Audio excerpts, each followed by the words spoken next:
Hello everyone, welcome back again to our channels official Titans. तो आज हम बात करने वाले हैं NIOS के बारे में, यानी national institute of open schooling, यानी राष्ट्रीय मुक्त विद्यालय शिक्षा संस्थान।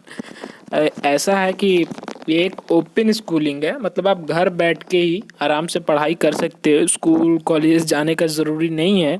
यहाँ से बहुत सारे बड़े बड़े डिग्री और सेकेंडरी, सीनियर सेकेंडरी सब कुछ होता है भाई। 10 12 सब कुछ कर सकते हो, बीटेक भी कर सकते हो। इससे बहुत सारे PhD वगैरह बड़े बड़े डिग्री भी हासिल कर सकते हैं। तो आज हम इस वीडियो में यही सब बात करने वाले हैं कि बेसिकली हम बात करने वाले हैं सेकेंडरी और सीनियर सेकेंडरी कोर्स जो है वो कैसे करें और उसका प्रोसेस क्या है, एडमिशन्स कैसे होगा, क्या क्या हमें डिटेल्स लगेंगे, क्या क्या आइडेंटिटी वहाँ पे मांगा जाएगा, फ़ी स्ट्रक्चर क्या होगा, डिटेल्स फॉर्म फिलअप कैसे होगा, सब कुछ इसमें हम लोग एक्सप्लेन करने वाले हैं सीनियर सेकेंडरी और सेकेंडरी के बारे में। तो चलिए स्टार्ट करते हैं वीडियो को। पहले बताते हैं किन किन चीज़ें हैं, क्या क्या होगा इसमें। तो इसमें जो होता है एडमिशन्स जो होता है वो दो रूप में होता है, ठीक है। पहला होता है स्ट्रीम 1 का ब्लॉक 1 और ब्लॉक 2, फिर से होता है स्ट्रीम 2, उसका भी होता है ब्लॉक 1 ब्लॉक 2 ऐसा करके होता है। तो जो ब्लॉक 1 होता है वो होता है अप्रैल में स्टार्ट हो जाता है, अप्रैल में स्टार्ट हो जाता है, मई और जून तक होता है इसका एडमिशन्स, और फिर लेट फाइन वगैरह लग के ब्लॉक 1 का होता है। उसके बाद जो फिर से स्ट्रीम 2, यहाँ पर देख ही रहे हो आप कि अक्टूबर 2020 लिखा हुआ है, तो अक्टूबर से स्टार्ट हो जाता है स्ट्रीम 2 का। इसमें भी 1-2 मंथ एडमिशन के लिए रहता है। उसके बाद फिर से लेट फाइन लगना चालू हो जाता है और ये फरवरी तक इसका लास्ट रहता है। तो चलिए हम लोग स्टार्ट करते हैं। स्ट्रीम 1 का ब्लॉक 1 में क्या क्या हमें चाहिए, क्या क्या हमें डिटेल्स लगता है, इंपॉर्टेंट डेट्स क्या है, fee structure, document required, term of credit क्या है, और बहुत सारे डिटेल्स के बाद मतलब डिटेल्स के बारे में बात करेंगे। और जो इसका है ना उसका लिंक होगा वो हमारे डिस्क्रिप्शन में होगा। तो जैसे ही आप लिंक करोगे सेकेंडरी या फिर senior secondary, secondary 10th class और senior secondary and 12th class, उसमें अगर आपको एडमिशन्स करने होंगे तो साइड में एक एरो बना होगा, जैसा कि आप इधर हम ओपन किए थे उस टाइम आप देखे थे। ओपन करते ही एडमिशन साइड में एक रहता है, बहुत सारा लिस्ट बना हुआ रहता है लेफ्ट साइड में। वहाँ पे एडमिशन्स के ऊपर जाओ और ऊपर से फिर एडमिशन में क्लिक करो तो यहाँ पर ये पेज खुल जाएगा। स्ट्रीम 1 का ब्लॉक 1 खुलेगा, वहाँ पर रजिस्टर्ड का आएगा स्टार्टिंग में। तो ऊपर से आप देख सकते हो click here to procedure to filling online application form. यहाँ पे जैसे ही क्लिक करेंगे वो ऑनलाइन फॉर्म एप्लीकेशन भरने का ये पूरा का पूरा पेज खुल जाएगा। तो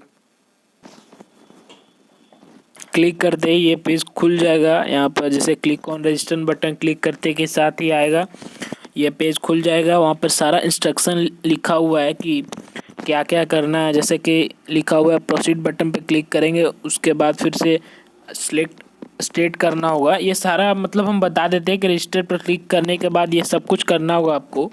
तो पहले सेलेक्ट करना होगा स्टेट, उसके बाद सेलेक्ट करना होगा आपको आइडेंटिटी टाइप, जैसे कि हो गया आधार नंबर, आधार इनरोलमेंट ID, पासपोर्ट, क्या है ये, ration card, bank account number, any other valid identity card. मतलब इन सबों में से कोई भी, बेसिकली तो आधार कार्ड ही यूज़ करते हैं, आप कोई भी यूज़ कर सकते हैं। उसके बाद है enter the number of selected identity type, मतलब इन सभी आइडेंटिटी में से जो आइडेंटिटी आपने सेलेक्ट किया है उसका जो आइडेंटिटी जो नंबर है वो टाइप करना होगा। उसके बाद आपको कोर्स क्या करना है, सेकेंडरी करना है या फिर सीनियर सेकेंडरी करना है, उस पर क्लिक करिए। उसके बाद सबमिट करिए। उसके बाद जो एप्लीकेशन फॉर्म हो जाएगा वो रेडी हो जाएगा, अपीयर आपके सामने दिखने लगेगा। उसके बाद आपको कैटेगरी का 4 सेक्शंस आएगा, जो कि बेसिक डिटेल्स होगा, ऑप्शनल डिटेल्स होगा, सब्जेक्ट सिलेक्शन होगा, स्टडी सेंटर्स होगा। उसके बाद आगे प्रोसीड करने के बाद बेसिक डिटेल्स को डिवाइड कर देता है 3 सेक्शंस में, बेसिक डिटेल्स, एड्रेस और अदर इन्फॉर्मेशन। उसमें आपको फिल करना होगा father name, mother name, date of birth, valid mobile number और वैलिड ईमेल एड्रेस। उसके बाद क्लिक करिएगा आप जनरेट OTP में, तो वैसे ही आपका मोबाइल नंबर और ईमेल एड्रेस पर वैलिड OTP आ जाएगा। उसके बाद आपको click on the generate OTP करना होगा, जिससे कि मोबाइल ईमेल एड्रेस पर वैलिड OTP चला जाएगा। आफ्टर वैलिड OTP इंटर करना होगा आपको। Details about the address and details about the social category ETC, सब कुछ डिटेल्स वगैरह भरना होगा। उसके बाद अदर इन्फॉर्मेशन में आपको अपलोड करना होगा अपना फ़ोटो, आइडेंटिटी डॉक्यूमेंट जो आपने सेलेक्ट किया है, और अदर डॉक्यूमेंट जैसे कि कास्ट सर्टिफिकेट, लास्ट मार्कशीट, अगर 10th में एडमिशन करना है तो 9th का, और अगर 12th में एडमिशन करना है तो आपको 10th का लग जाएगा, सेकेंडरी का। उसके बाद ऑप्शनल डिटेल को फिल करके सब्जेक्ट सिलेक्ट कर लीजिए। आपको कौन से स्टडी सेंटर में पढ़ना है वो भी सिलेक्ट कर सकते हैं वहाँ से। You can choose maximum 3 preference, मतलब आप जिस स्टेट या ज़िले में सेलेक्ट करेंगे वहाँ पर 3 स्टडी प्रेफरेंस रहेगा, मतलब 3 स्कूल या कॉलेजेस रहेंगे जहाँ पर NIOS का हर वीक में एक दिन क्लास चलता है, वहाँ पर आप जाके पढ़ सकते हैं। उसके बाद एप्लीकेशन फॉर्म जो है वो आपका रिव्यू होगा स्क्रीन के ऊपर। उसके बाद आप if the fall is complete and found okay, मतलब आप जो भरे हैं वो सब के सब सही रहेगा तो वहाँ पर मेक पेमेंट का सामने आएगा, मतलब पेज खुलेगा। उसके बाद आप पेमेंट करिए। एप्रोप्रिएटिव पेटीएम पेमेंट गेटवे, आप जिस वे से भी पेमेंट करना चाहते हैं। अगर ये पेमेंट जो होता है, अगर आप पेमेंट नहीं करना चाहते तो पे लेटर भी कर सकते हैं। अगर जो फॉर्म जो है वो फील्ड फॉर्म जो है वो कम्प्लीटली नहीं है तो वापस से आप पोर्टेबल उसके साइट पे जाइए और रिव्यू कीजिए एप्लीकेशन फॉर्म को। ये सारे डिटेल्स है कि कैसे रजिस्टर्ड करें। अब हम बात करते हैं एलिजिबिलिटी क्राइटेरिया के बारे में कि मतलब एलिजिबिलिटी क्राइटेरिया क्या क्या होगा। तो जो आपको सेकेंडरी के लिए होगा या 10th क्लास के लिए होगा वो कम से कम जो होगा 14 साल आपका होना ज़रूरी है, यानी जो 31 जुलाई 2019 बॉर्न ऑन बिफोर 31/7/2005 उससे पहले का मतलब आपका डेट ऑफ बर्थ होना चाहिए। A learner give self certificate I have study enough to able to pursue secondary course, मतलब जो होगा जो लर्नर जो होंगे सेल्फ सर्टिफिकेट लर्नर के द्वारा भी, मतलब वो खुद ही एक सर्टिफिकेट दे सकते हैं लिख के, या फिर जैसे मीडियम से वो खुद से एक सर्टिफिकेट दे सकते हैं कि वो सेकेंडरी कोर्सेज में पढ़ने के लिए मतलब एप्लीकेबल हैं। और जो लोग सेकेंडरी लेवल में पढ़ चुके हैं वो भी NIOS में दोबारा से एडमिशन ले सकते हैं अपने परफॉर्मेंस को इम्प्रूव करने के लिए।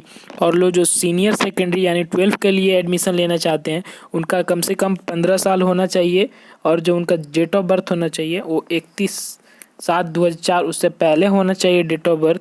तो चलिए इसके बाद हम लोग बात कर लेते हैं आपका इम्पोर्टेंट डेट्स के बारे में। तो जो इम्पॉर्टेंट डेट्स जो होता है वो ब्लॉक 1 जो कि अप्रैल मई में होता है स्टार्ट, वो होता है 16 मार्च से 31 जुलाई तक, उसका नॉर्मल फ़ी लगेगा। और जो उसका जो फिर अगला है वो है 1 अगस्त से 15 अगस्त, वो लेट फाइन 200 के साथ। उसके बाद 16 अगस्त से 31 अगस्त से है लेट फाइन 400, और फिर से 1 सितंबर से 15 सितंबर तक वो है लेट फाइन 700 के साथ। उसके बाद ब्लॉक 2 जो है वो अक्टूबर नवंबर में है, वो होता है जो उसका 16 सितंबर, सॉरी ये क्या हो गया, सॉरी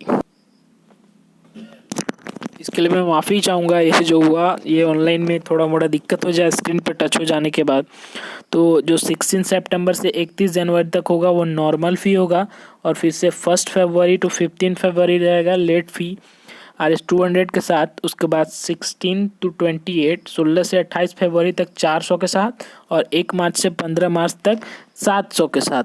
तो इसके बाद हम लोग बात कर लेते हैं जो फ़ी का डिटेल्स जो है वो जो है जनरल कैटेगरी में वो जो है 5 सब्जेक्ट के लिए मेल के लिए 1800, फीमेल के लिए 1450, और SC ST के लिए या फिर एक सर्विसमैन के लिए पर्सन जो डिसेबिलिटी के साथ है यानी PWD उसके लिए 1200, और for each additional subject male के लिए 720 हर एक सब्जेक्ट के लिए, फीमेल के लिए भी 720, और PWD या फिर SC ST एक सर्विसमैन किसी के लिए भी 720। कहने का मतलब है कि अगर आप एडिशनल सब्जेक्ट लेते हैं तो कैटेगरी और जनरल कैटेगरी कोई मैटर नहीं करता, वहाँ पे अब 720 लगेगा ही लगेगा। ये है सेकेंडरी कोर्स के लिए।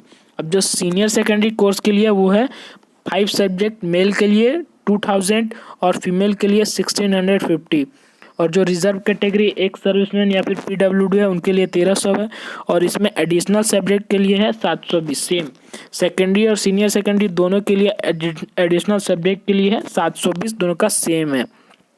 और जो है और जो रजिस्ट्रेशन का करने के बाद जो पेमेंट होगा, वो जो पेमेंट करने का 2 ऑप्शंस है, वो है जो डिपॉजिट ऑनलाइन कर सकते हैं credit card, debit card, net banking के साथ, या फिर एडमिशन अगर होता है कॉमन सर्विस सेंटर के द्वारा, तो जो फ़ी जो है वो भी इलेक्ट्रॉनिक वॉलेट CS के द्वारा भी कर सकते हैं। एबव फी जो RS50 लग जाएगा, वो cost of application form, online application form के लिए स्ट्रीम 1 2 3 4 चारों स्ट्रीम के लिए लग जाएगा। जो स्ट्रीम है उनके लिए, चारों के लिए आपको 50 रुपये एक्स्ट्रा लग जाएगा।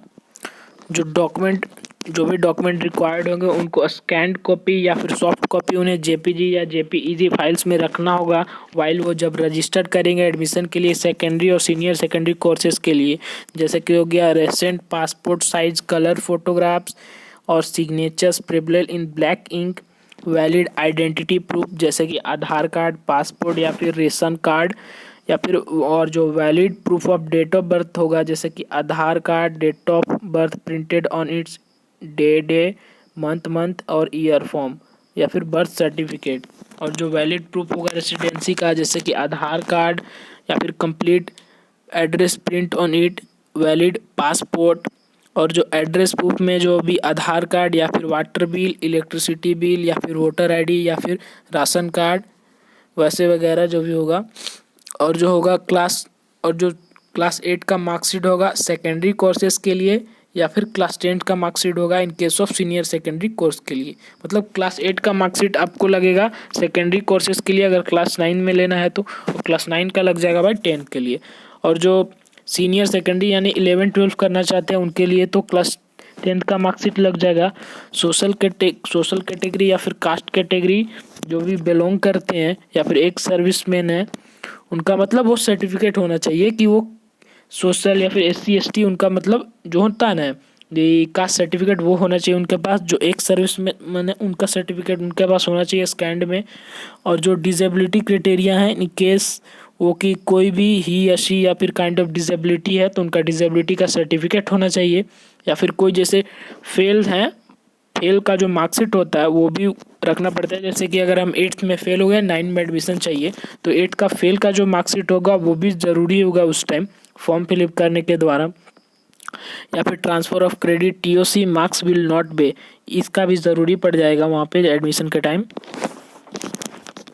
और जो TOC है उसमें TOC ट्रांसफ़र ऑफ क्रेडिट, उसमें सबसे बड़ा ये फ़ायदा है कि कोई भी बंदा जो है वो अगर कम से कम एक सब्जेक्ट में पास है और बाकी सब में क्वालिफाई नहीं है, मतलब कि वो कोर्सेज नहीं कर पाया है, तो उसके लिए जो सीनियर सेकेंडरी या फिर सीनियर सेकेंडरी को वापस से कोर्स करना चाहता है वो कर सकता है। मतलब वो एक सब्जेक्ट में पास है और बाकी सारा सब्जेक्ट में फेल है तो वो फिर से उस कोर्स को NIOS के द्वारा कर सकता है। ये सबसे बड़ा फ़ायदा है। तो चलिए वीडियो लंबा हो चुका है तो आशा करते हैं ये वीडियो आपको बहुत अच्छा लगा और NIOS के बारे में काफ़ी हेल्पफुल किया होगा आपके एडमिशन्स के लिए। तो चलिए लाइक करना, वीडियो को शेयर करना, सब्सक्राइब करना। Thanks for watching the video.